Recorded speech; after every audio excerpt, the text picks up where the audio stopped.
Nalanda university जिसका की inauguration कल ही किया है प्रधानमंत्री श्री नरेंद्र मोदी। नालंदा ये केवल नाम नहीं है। नालंदा एक पहचान है, एक सम्मान है। नालंदा एक मूल्य है, नालंदा एक मंत्र है, गौरव है, गाथा है।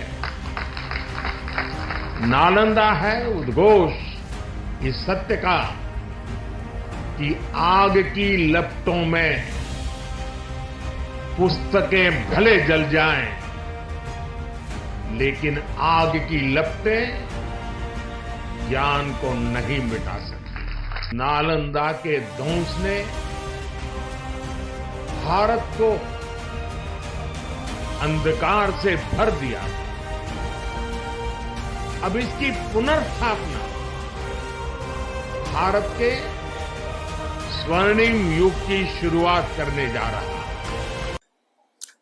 नमस्कार साथियों, मैं डॉक्टर रसित आपके अपने चैनल अमेजिंग एसिड पे एक बार फिर आपके समक्ष आज मैं आपके साथ बात करने वाला हूं दोस्तों नालंदा के बारे में। नालंदा यूनिवर्सिटी जिसका की इनॉग्रेशन कल ही किया है प्रधानमंत्री श्री नरेंद्र मोदी जी ने। क्या इतिहास रहा है इसको रिबिल्ड करने की परिकल्पना क्या रही और अभी जो नालंदा यूनिवर्सिटी बनी है उसकी खासियत क्या रही है। वीडियो अच्छा लगे लाइक करें, सब्सक्राइब करें और अपने दोस्तों तक जरूर इसको फैलाएं। आइए आरंभ करते हैं दोस्तों। 1600 साल पुरानी इस धरोहर, अगर मैं नालंदा यूनिवर्सिटी की बात करूं, अभी वर्तमान के बिहार के राजगीर जिले में पड़ता है। ये पटना के पास है और राजगीर के पास है। एक बख्तियारपुर स्टेशन है, वहां से आप जा सकते हैं। ठीक है।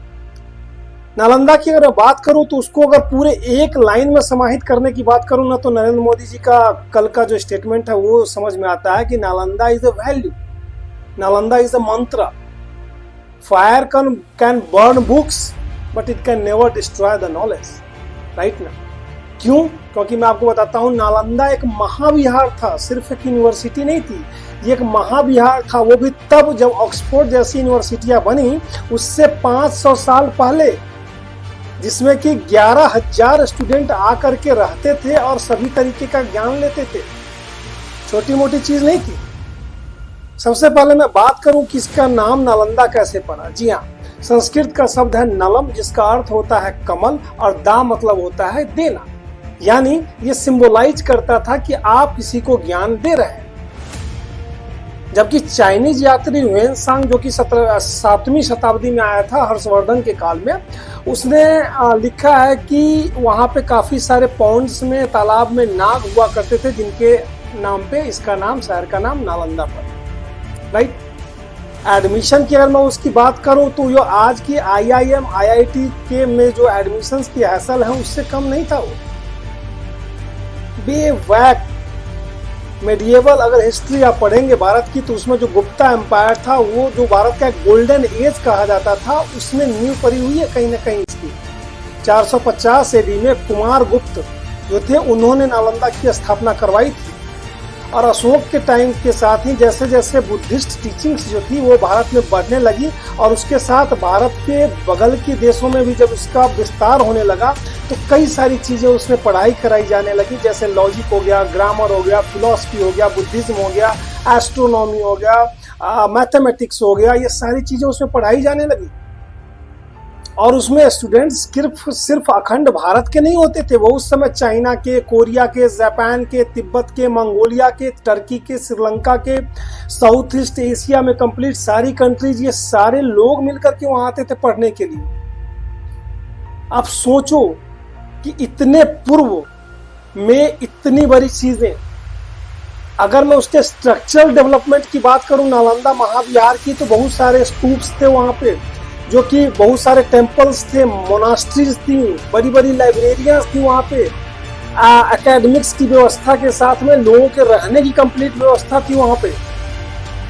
जी हाँ, state of the art library थी वहां पे, जिसका नाम कहा जाता था धर्मगूंज। 3 बिल्डिंगों में थी ये कंप्लीट एक लाइब्रेरी। रत्न सागर, रत्न बोधि और रत्न रंजक, 3 ये बिल्डिंग हुआ करती थी, जहां पे 9 मिलियन से भी ज्यादा किताबें रखी हुई थी, that too hand written manuscripts. Bakhtiyar Khilji ने जब नालंदा यूनिवर्सिटी को आग से जलाया तो 3 महीने तक केवल ये किताबें धधकती रही हैं, ऐसा इतिहासों में उल्लेख है और कंप्लीट इसके एविडेंसेस है। इतनी बड़ी यूनिवर्सिटी जो केवल एक ज्ञान, संस्कृति, इनका ही एक केंद्र बिंदु नहीं था, संपूर्ण भारत के लोग आकर के वहां सीखते थे। और किस लेवल के वहां के टीचर्स हुआ करते थे, आर्यभट्ट, धर्मपाल। सोच के आप देखें, जब आप इतिहास पढ़ते हैं तब आपको पता चलता है कि ये कितने बड़े लोग थे, कितने विद्वत लोग थे, कितने एडवांस लोग थे। जी हाँ, वही आर्यभट्ट जिसने इस विश्व को जीरो गिफ्ट किया। जी हाँ दोस्तों, उस नालंदा विश्वविद्यालय को बख्तियार खिलजी 12वीं शताब्दी में, जी हाँ, जो कि एक तुर्क मिलिट्री जनरल था, कह सकते हैं सेनापति था, मामुलुक राजवंश का, मामुलुक डायनेस्टी का, ठीक है। उसने 1193 ईस्वी में नालंदा यूनिवर्सिटी को टारगेट किया और उसको पूरी तरीके से उसको जला दिया। क्यों जला दिया गया? इतनी रिच डायनेस्टी को, इतनी रिच जो शिक्षा का केंद्र था, इसको आप समझ सकते हैं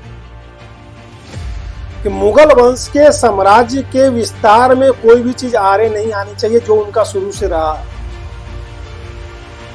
और ये एक सेटबैक इंडिया के लिए नहीं था, एक संपूर्ण विश्व के लिए सेटबैक था कि जहां पे संपूर्ण विश्व के लोग आकर के पढ़ते ही नहीं थे, कहीं ना कहीं उनका एक वैचारिक उत्थान होता था। वो जो एक धर्म विहार था, वो जो एक महाविहार था, एक कला कौशल का केंद्र था, वो कंप्लीट नाश कर दिया गया उसका।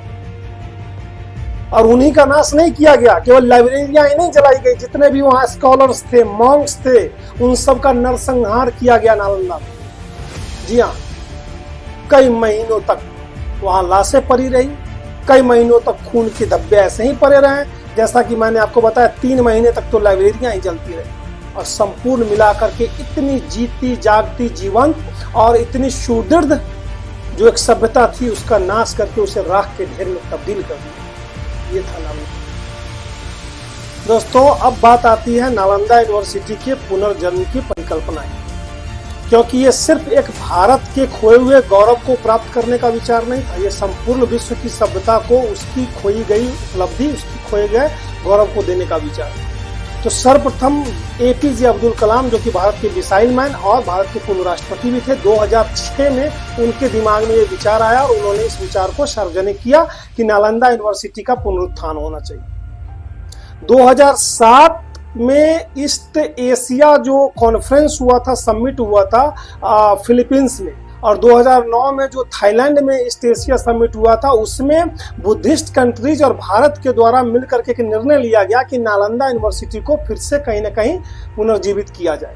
2010 में भारत सरकार ने संसद में नालंदा यूनिवर्सिटी बिल पास किया और 2014 में जब नरेंद्र मोदी भारत के प्रधानमंत्री बने, तब इसके ऊपर इसको असली जमा पहुंचाने में काफी तेजी से इसका कार्यान्वयन शुरू हुआ। पूरी प्लानिंग की गई, वास्तु के हिसाब से सारी चीजें आई धरातल पे, और 2017 में इसका कंस्ट्रक्शन भी शुरू हो गया। कल आपने देखा कि नरेंद्र मोदी जी ने इसका उद्घाटन भी किया, इनोग्रेशन भी किया, जिसमें एक नहीं 17 कंट्री के पार्टिसिपेंट्स थे।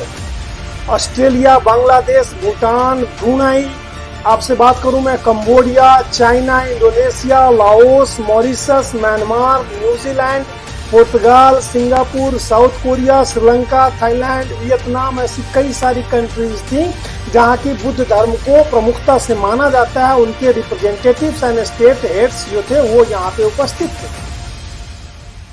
अब बात आती है कि क्या है विशेष नालंदा के इस विश्वविद्यालय में। जी हाँ दोस्तों, अगर मैं कैंपस की बात करूं तो कंप्लीट कैंपस 455 एकड़ का है, जिसमें कि ओरिजिनल मोनास्ट्रीज के तर्ज पे पूरा कंप्लीट बनाया गया है, बिल्डिंग्स बनाया गया है, जो कि एंशिएंट नालंदा महाविहार का जो स्ट्रक्चर था उसके ही पैटर्न पे कहीं न कहीं बेस्ड है।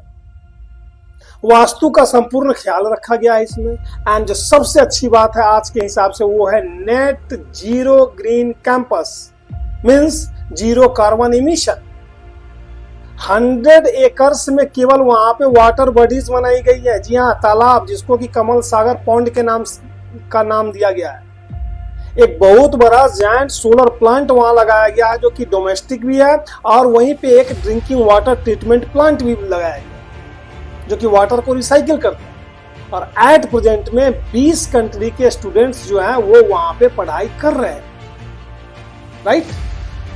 अब बात आती है कि चीजें हैं क्या। ये तो हो गया उसके आउटर स्ट्रक्चर की बात। 1900 स्टूडेंट्स के लिए 40 क्लासरूम्स बनाए गए हैं, जो कि कंप्लीट 2 ब्लॉक्स में बनाए गए। जी हाँ, 300 से ज्यादा लोगों के बैठने के लिए अलग अलग 3 ऑडिटोरियम्स बनवाए गए हैं वहां पे। 5 से 50 स्टूडेंट्स के लिए हॉस्टल्स, जो कि विश्व की सभी सुविधाओं से लैस हैं।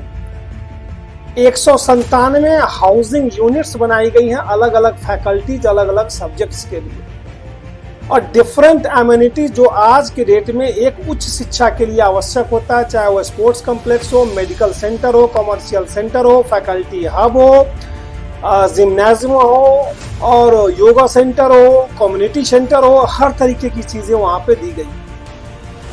लाइब्रेरी बनाई गई है जिसकी प्लानिंग है कि कम से कम वहां पे 3 लाख से ज्यादा किताबें हों, और साथ में एक साथ बैठकर 3000 लोग वहां पे पढ़ सकें बाय द मंथ ऑफ सितंबर 2024। ऐसी व्यवस्था वहां पे की गई। कई सारे स्कूल्स हैं जो कि हिस्टोरिकल स्टडीज हैं, इकोलॉजी है, बुद्धिस्ट स्टडीज हैं, उनको पढ़ाती हैं, उसको ओन किया नालंदा यूनिवर्सिटी ने। और यही नहीं, इंडिया के अलावा अलग अलग कल्चर्स की अगर मैं बात करूं, जैसे Bay of Bengal studies, Indo Persian studies, conflict resolutions, common archival resource centre, ऐसी चीजें भी वहां पे बनाई गई है। तो नालंदा का जो नालंदा का पुनरुत्थान हुआ है, या आप कह सकते हैं कि एक तरीके से जो उसको रीबिल्ड किया गया है, वो एक सिंपल रीबिल्ड नहीं है। ये भारत के गौरव को, खोए हुए गौरव को, जो एक गौरवशाली इतिहास है, उसको पुनः प्राप्त करने की एक चेष्टा है। जिस तरीके से आपने देखा कि राम मंदिर का निर्माण किया गया है, उसी तरीके से धार्मिक रूप से अगर वो सही है, तो साहित्यिक रूप से और सांस्कृतिक रूप से नालंदा से बड़ा कोई उदाहरण हो ही नहीं सकता। डिपेंड इस बात पे करता है कि हम इसको सीरियसली कितना महसूस करते हैं, कि जिस गौरवान्वित इतिहास के हम भाग रहे हैं, जिसके हम पाठ रहे हैं, जिसने संपूर्ण विश्व को सिखाया है, पढ़ाया है, और उसकी संस्कृति को नष्ट कर दिया जाता है। लेकिन भारत की यही खासियत है कि भारत चाहे कितनी भी बार रौंदा गया हो, वह फिर से उठ खड़ा होने में सक्षम है। और वो जब उठ खड़ा होता है अगली बार और अगली बार, तो उससे ज्यादा दुगुनी शक्ति से। और यही अभी हुआ है नालंदा के पुनरुत्थान में।